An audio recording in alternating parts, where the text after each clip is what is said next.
Hello दोस्तों, welcome back to my channel knowledgeable prince. और आज हम डिस्कस करने वाले हैं कॉलबर्ग की थ्योरी ऑफ मॉरल डेवलपमेंट के बारे में। दोस्तों, कॉलबर्ग का पूरा नाम है लॉरेंस कॉलबर्ग और वो एक अमेरिकन साइकोलॉजिस्ट थे और उन्होंने मॉरल डेवलपमेंट पर रिसर्च की थी। उनका काम जीन के कॉग्निटिव डेवलपमेंट थ्योरी से इंस्पायर्ड था। ने ऑलरेडी जीन पिगेट की कॉग्निटिव डेवलपमेंट थ्योरीज डिस्कस किया है, आप जाके मेरे चैनल पे देख सकते हैं। और इसके अलावा अगर आपको कोई और वीडियो चाहिए तो वो भी आप कमेंट सेक्शन में लिख के ज़रूर बताइएगा। और साथ ही हमारे चैनल को सब्सक्राइब करना ना भूलें ताकि आप आने वाली वीडियोस को मिस ना करें। दोस्तों, इस थ्योरी में कॉलबर्ग ने एक्सप्लेन किया है कि लोग मॉरल डिसीजन कैसे लेते हैं और मॉरल रीजनिंग टाइम के साथ कैसे इवॉल्व होता है। उन्होंने इस प्रोसेस को 6 स्टेजेस में कैटेगराइज किया है जो 3 लेवल में डिवाइडेड है। चलिए अब हम इन 3 लेवल को डिस्कस करते हैं। फर्स्ट लेवल है प्री कन्वेंशनल लेवल और इसकी पहली स्टेज है ओबीडियंस एंड पनिशमेंट ओरिएंटेशन। ये स्टेज फोकस करती है कि कैसे बच्चे पनिशमेंट से बचते हैं।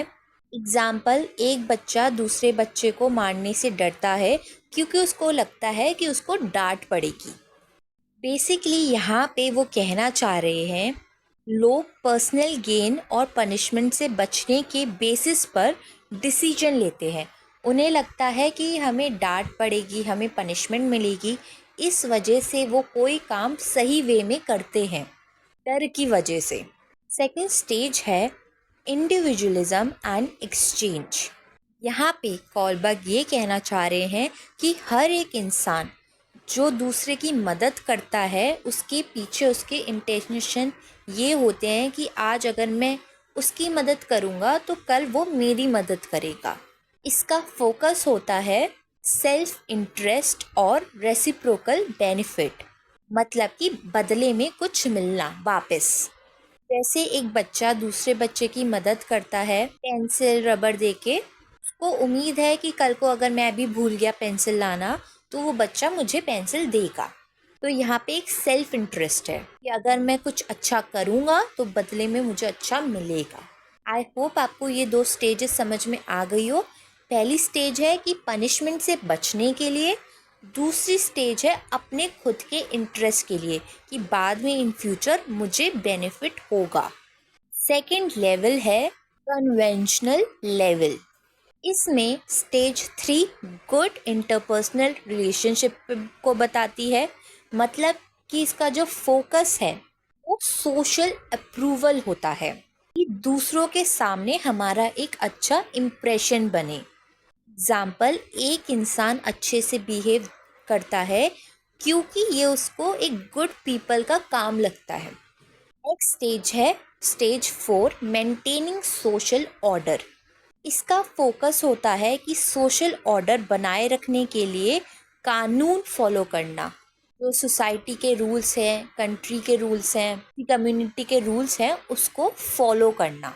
एग्जाम्पल, एक इंसान चोरी नहीं करता क्योंकि वो मानता है कि कानून का पालन करना ज़रूरी है ताकि सोसाइटी के अंदर डिसऑर्डर ना हो, केओस ना हो। दोस्तों, बेसिकली कोलबर्ग की मॉरल डेवलपमेंट का मतलब है कि इंसान कैसे मॉरली डेवलप्ड होता है बचपन से लेकर अपनी पूरी लाइफ में। पहले उन्होंने बोला कि एक बच्चा पनिशमेंट से डरने के लिए गलत काम नहीं करता।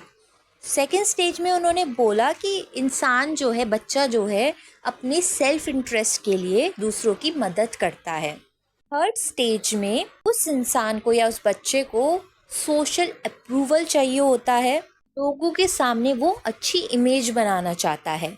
फोर्थ स्टेज में कॉलबर्ग का मानना है कि इंसान मॉरली डेवलप जब होता है जब वो सोसाइटी के, कम्युनिटी के, कंट्री के रूल्स को फॉलो करता है।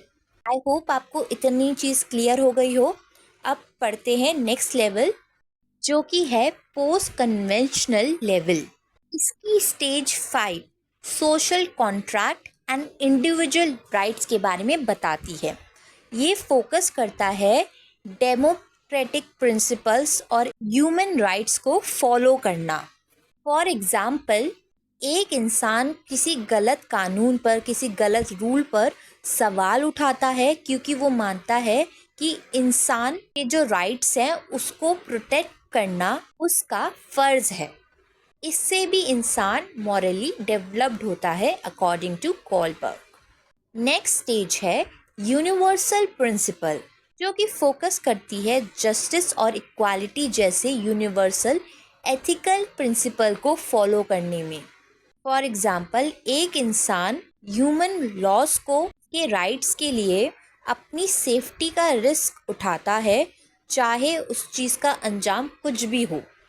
तो हमने जाना है कि कोलबर्ग का मानना है कि जब इंसान मॉरली डेवलप्ड होता है उसके अंदर अलग अलग स्टेजेस होती है। फर्स्ट स्टेज में हमने डिस्कस किया है वो पनिशमेंट से बचता है। सेकेंड स्टेज में हमने डिस्कस किया है इंसान मॉरली डेवलप जब होता है जब वो अपने सेल्फ इंटरेस्ट के लिए कुछ कर रहा होता है, वो दूसरों की मदद अपने खुद के इंटरेस्ट के लिए करता है। थर्ड स्टेज में उसको दूसरों से अपना अप्रूवल चाहिए होता है, दूसरों के सामने वो अच्छा इम्प्रेशन बनाना चाह रहा होता है, इसलिए वो रूल्स को फॉलो करता है। फोर्थ स्टेज में वो मॉरली डेवलप तब होता है जब वो कंट्री, सोसाइटी और कम्युनिटी के रूल्स को फॉलो करे। फिफ्थ स्टेज होती है जब वो उन रूल्स पे, जो रूल्स गलत हैं उन पे आवाज़ उठाए ताकि वो अपने ह्यूमन राइट्स को या दूसरों के ह्यूमन राइट्स को प्रोटेक्ट कर सके।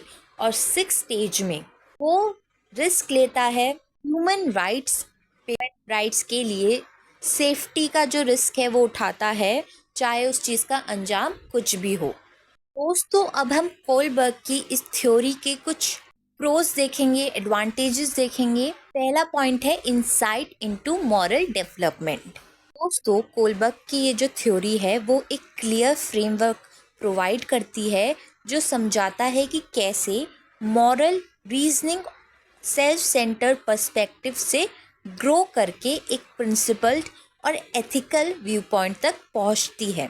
ये दिखाता है कि कैसे लोग टाइम के साथ higher levels of ethical reasoning तक पहुंच सकते हैं। शुरुआत होती है बचपन से, जब बच्चा डरता है कि अगर वो गलत काम करेगा तो उसे पनिशमेंट मिलेगी। उसके बाद वो थोड़ा और बड़ा होता है तो उसे समझ में आता है कि अगर मैं दूसरों की मदद करूँगा तो दूसरे भी मेरी मदद करेंगे। नेक्स्ट पॉइंट है स्ट्रक्चर्ड स्टेजेस। इसके 6 स्टेज मॉडल स्ट्रक्चर्ड है जो अलग अलग मॉरल पर्सपेक्टिव को आइडेंटिफाई और कैटेगराइज करने में मदद करता है। इससे मॉरल रीजनिंग को एनालाइज करने और कुछ केसेस में मॉरल बिहेवियर प्रिडिक्ट करने में आसानी होती है। जैसे कि बचपन में पनिशमेंट से डरना, सेल्फ इंटरेस्ट जो था उसका सेकंड स्टेज में, एक तरह का ग्रीड है, एक तरह का लालच है बचपन में, इसमें मॉरल बिहेवियर दिखाया जा रहा है बच्चे का। नेक्स्ट पॉइंट है एजुकेशनल एप्लीकेशन। कोलबर्ग की थ्योरी एजुकेशन में भी प्रैक्टिकल इम्प्लीकेशन रखती है। टीचर्स और पेरेंट्स इसे स्टूडेंट्स की मॉरल डेवलपमेंट को इंकरेज कर सकते हैं बाय चैलेंजिंग उनके मॉरल रीजनिंग और एथिकल रिफ्लेक्शन को प्रमोट करके। नेक्स्ट पॉइंट है बेसिस ऑफ फर्दर रिसर्च।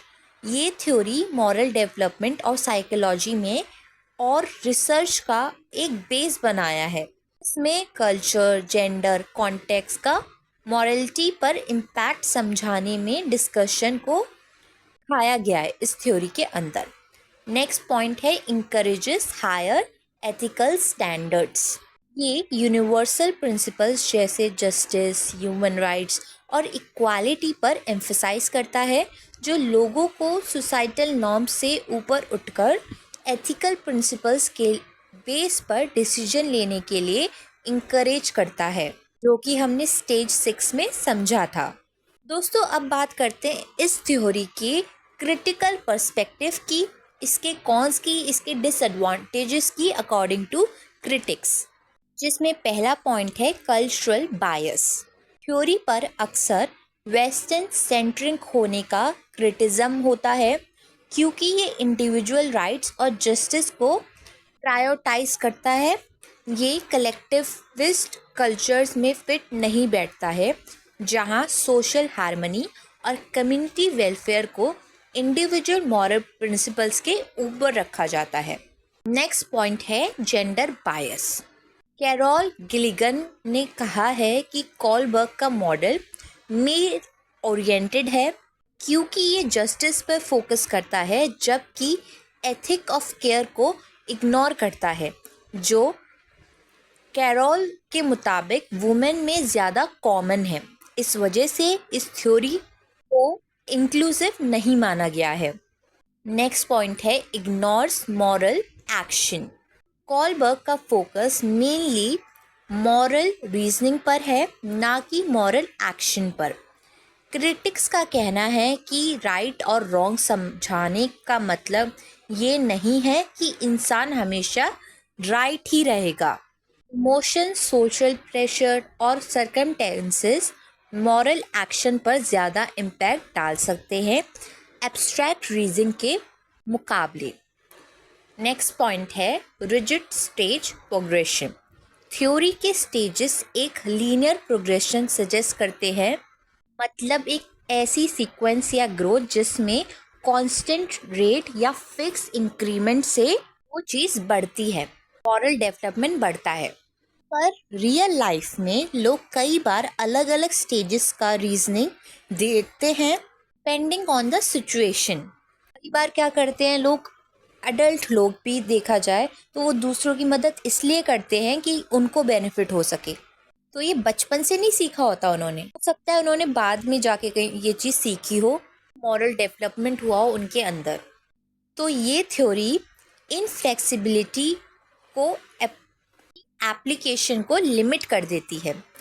और क्रिटिकल पर्सपेक्टिव ये है रियल वर्ल्ड एप्लीकेशन, मतलब कोलबर्ग का मॉडल एजुकेशन और मॉरल डिलेमास समझने में हेल्पफुल है, पर क्रिटिक्स कहते हैं कि इसका day to day ethical decision में लिमिटेड एप्लीकेशन है, क्योंकि रियल लाइफ सिचुएशन में अलग अलग लेवल्स का मॉरल रीजनिंग कंबाइन हो जाता है।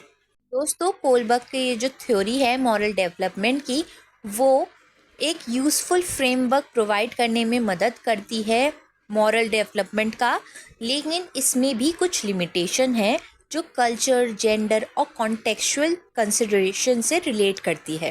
आई होप आपको वीडियो समझ में आ गई हो। अगली बार फिर मिलेंगे एक और नई वीडियो के साथ। तब तक हमारी वीडियो को लाइक करें, शेयर करें और सब्सक्राइब करना ना भूलें। Thank you for watching this video.